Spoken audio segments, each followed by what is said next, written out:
Hello, this is Jennifer McGuire of Hero Arts.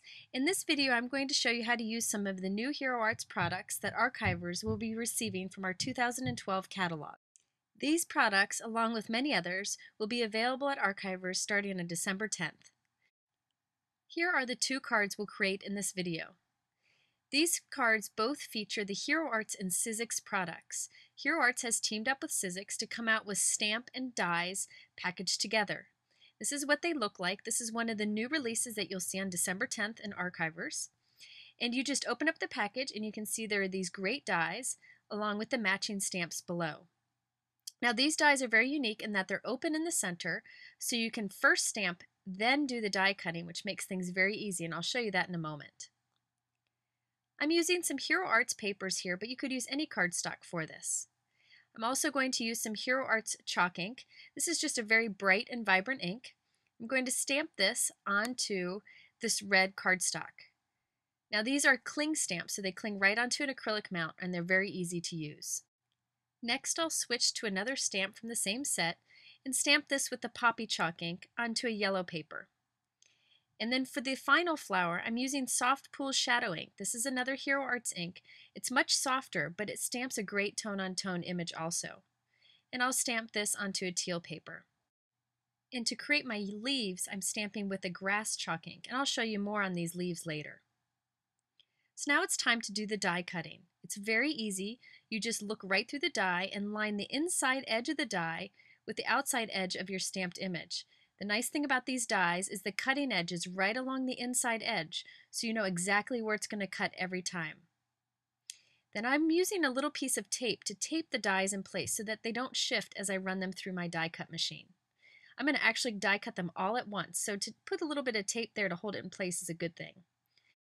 Now you just run your dies and paper through your die cut machine. I'm using the Sizzix Big Shot, but I also love their Vagabond machine. Then you just use your fingers to gently pop the die cuts out from the dies. It's really easy to do and you get a perfect cut every time. I love these products that have the stamps and dies together. Now I'm going to use a new Hero Arts clear stamp for the greeting. I really like this message of wishing you brighter days. I thought it worked well with these bright colors. So I'm going to stamp this with the Hero Arts black ink right onto this piece of green cardstock that I've adhered to a white note card. Now I'm going to place all my flowers around this using some foam dots just to give it a bit of dimension. And remember that green flower we'd stamped and die cut before? Now it's time to cut some petals from this flower. We'll cut several petals from it and then use foam dots to just tuck these behind the flowers. And this is a quick and easy way to create leaves that perfectly match your flowers. It's just another great way to get more out of your stamps. And then I went ahead and added a bunch of different gems and pearls to the front just to add a little bling. And then I'm going to stamp the same flower on the inside of the card with the matching ink. I love to stamp things on the inside of the card and also on my envelope, just to kind of tie it all together and give a great handmade feel. I love how easy it was to create this card using the stamp and die combos. However, this card was just showing you the basics of using these products. I wanted to show you a more advanced card, one that uses these products in a fun and different way. So next we're going to do this card where there's the die cut windows with the stamped images behind. I'm starting with an open white note card and I'm going to stamp all the same flowers with all the same colors of inks. Now you can just place these wherever you would like onto the card. However, keep in mind that it's best to leave space between the flowers so that when we do the die cutting, they don't overlap. You'll see that in a moment. Next, I have a teal piece that's cut to fit the front of the note card. Now I'm going to take these dies and actually put tape on the back of them so that the cutting edge is facing up. And I'll put two little pieces, one on each side, just so I can make sure that once we stick this to the paper, it stays put. So now I'm lining the die with the die cutting edge face up right over my stamped image. Now I'm going to take the blue piece and line it right over it so it's nice and center and then press the tape onto it. Now my die will be taped to the back of this blue piece. This will ensure that when we cut the die, we'll have the die cut window that lines up perfectly with our stamped image. So I'll just carefully remove this and I can save that die cut for another project. After I've removed this, you'll see that it perfectly lines up with our stamped image. It's a great way to create a window for your card.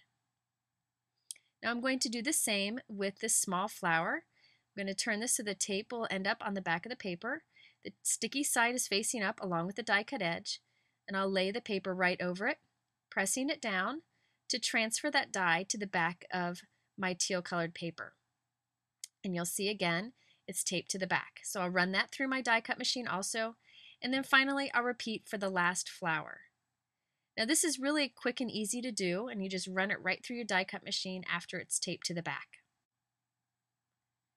And now that I have all my flowers cut, I'm using the same stamp image that I used before to stamp with black ink right onto the front panel. Now I want to raise this up from my stamped images, so I'm using lots of foam dots on the back. By doing this, you get that nice little shadow that ends up between the front panel and the stamped images below. It really creates a cool window effect. So this is real easy to line up. And then I'm going to go ahead and add some bling to it with some pearls and gems. And there you have a fun way to use the stamp and dies together.